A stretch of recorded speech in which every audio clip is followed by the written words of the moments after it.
cents. No! No, I don't! Bro, why are you screaming at me? Because you're not leaving! I said I do not have money to give you! We all know money is very touchy subject, it's very personal, and it's very frustrating sometimes for most people.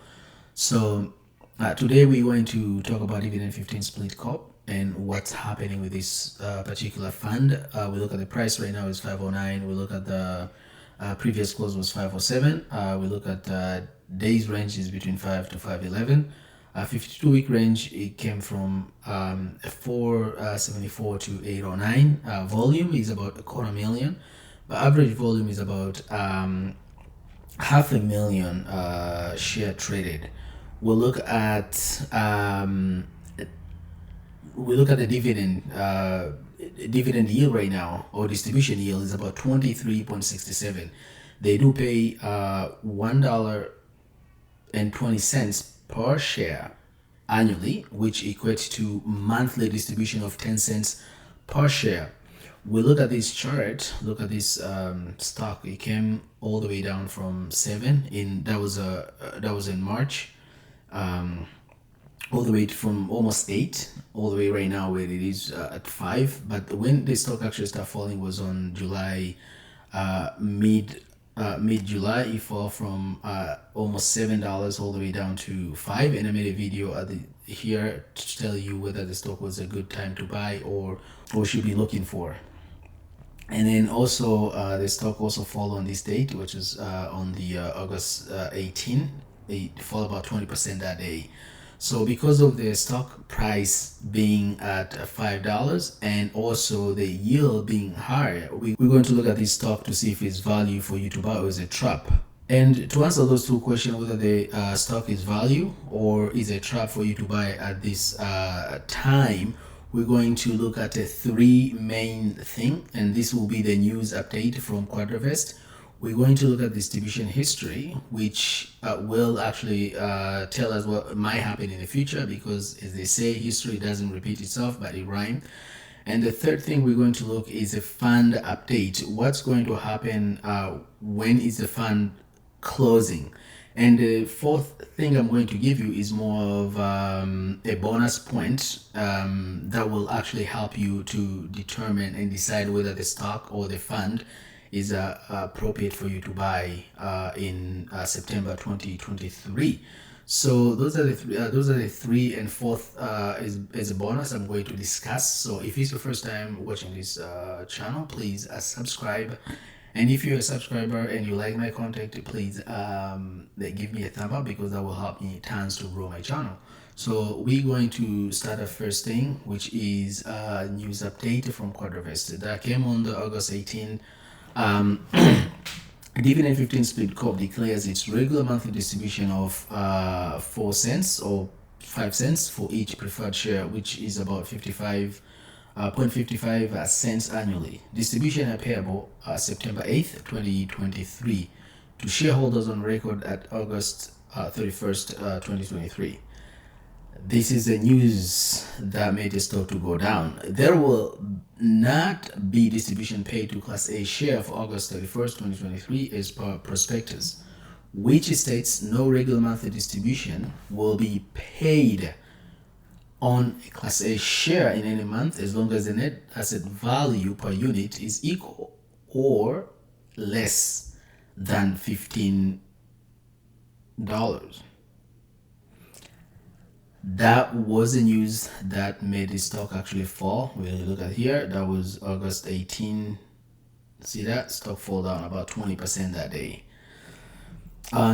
Second thing, we're going to look at the dividend history. So if we look at the dividend history here, as I say, story always, history always rhymes. So we look at the Dividend 15 Split Corp, which actually came incepted was all the way back in 2014. Look at how long the history started. So when we come from all the way from April 30th, 2004, sorry, not 2014, 2004, this stock has been paying dividend all the time between Class A share that we are talking about today. I mean, a regular share that we are most investor investing, not preferred share. This side is preferred share and this side is the regular share that we're going to discuss today. So it's been paying dividend since then. The only time they actually cut the dividend, even the market crash of 2008, you can see here in 2008 they actually paid dividends. There was no cut in 2008 market crash. They been paying dividend all the way. I can't see any cut of any dividends. Look at that. There was no dividend cut. The only time they did cut dividend actually was in 2020. Look at this. In 2020 COVID crash in March, that's when the first dividend was cut. So they cut in March, they cut in April, May, and June the dividend resumed, and also in October the dividend was cut.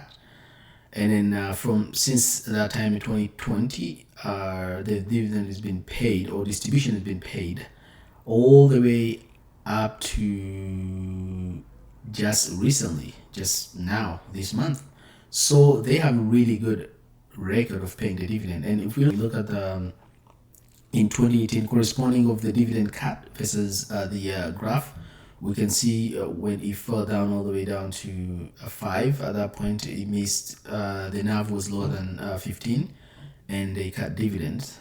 And you can see between March right now on this chart all the way to May, and of course in June the stock went up and the NAV was up, and then they actually start paying again. And then it fell again in October, you can see that. And then they didn't pay that month of October, and then of course by November the stock was up, which of course increased the NAV, and they've been paying since then. There was no cut. When it went down a little bit here in 2022, the NAV wasn't down enough, so they still paid. And just recently it fell again all the way down to $5. Of course the NAV is down. So this is a good really indication saying the stock usually sometimes it fall down and then it goes up again, right? So that's just a pretty good chart. Third thing, we look at the actually fund update. We'll look at Dividend 15 Split Corp. If you is the first time to watch this channel and you know what it is an investment corporation designed to pay monthly cash dividends. The corporation invested primarily in a portfolio of 15 dividend yielding stock, which is they are all Canadian companies. There are two types of shares: Class A share, which is DFN that we are investing. Most people invest in this one, and also there's a preferred share. So for most people watching this video, they are pretty much investing in Class A share. So the companies that they are investing in: Royal Bank of Canada, Toronto Community Bank, Sun Life Financial, Manulife, BCE, which is the Bell Corporation, Bank of Montreal, TC Energy, Thomson Reuters, Enbridge, Canadian Imperial Bank of Commerce, Bank of Nova Scotia, National Bank of Canada, TELUS Corporation, TransAlta Corporation, and CI Financial. So these are financial companies, insurance companies, and also energy company and telecom companies. So we look at the total net asset value is about $2 billion as of July 31st. Is about $2 billion. That's inception date was March 16, 2004. Termination date is December 1st, 2024. So what's likelihood of this fund to be terminated? If you look at the website here, the fund, if the fund comes time to termination date, and then they will renew the fund, or they usually renew fund for 5 more years extension. So from 2024 is going all the way to 2029. So let's say, for example, they don't renew the fund, they have to close the fund. What is going to happen to you as a shareholder of this fund? So what's going to happen is they will take the NAV, net asset value, which is $14.98. This was in July, but the actual NAV right now is $14.65. So they will take $14.65. They're going to pay first to the first preferred share person, like a DFN.PR.A. They're going to pay that person the whole amount of money, which is 14. At this point it was like a 946, for example. They will pay that. The remaining balance from the amount, like 14.98 in this example, they will take the remaining balance, they will give to DFN regular shareholder. So it depends when you bought the stock. So let's say, for example, you bought at that point when you bought, you bought right now at $5, and let's say, for example, if we do calculation, let's do calculator here. So let's say it's 14.98. That's enough, and they have to pay this person who is Class A share. If they have to pay this person of Class preferred share, so minus a 9.46 equal to 552. So this is how much you're going to get as a regular shareholder.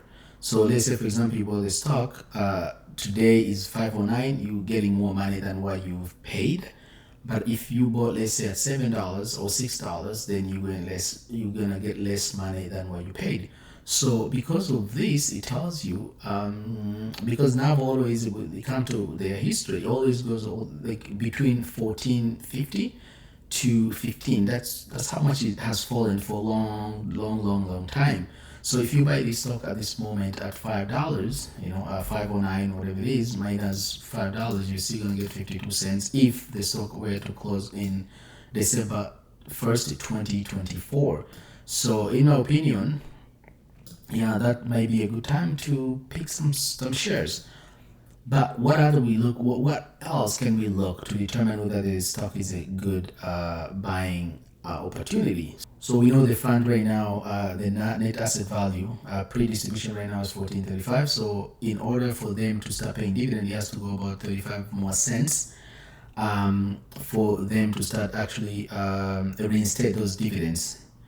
So we look at the first reason why the fund actually has collapsed. We look at the stock that they invest. If we look here, we know there is a bank of Royal Bank of Canada, there is BCE, there is TELUS, there's all these companies. These are all Canadian companies. We look at the stocks. So look at the Royal Bank of Canada, which is RBC.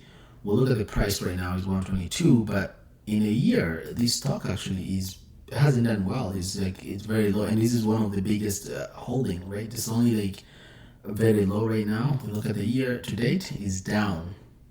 So most of the banks and all these stocks that this fund invests in, they're all down. Look at the 6 months, it's 10%. Look at that, 10%. So because of these underlying stocks, that's the main reason why this fund is down. We look at the TELUS, for example. We look at the 6 months in TELUS. Look, it's 13% down.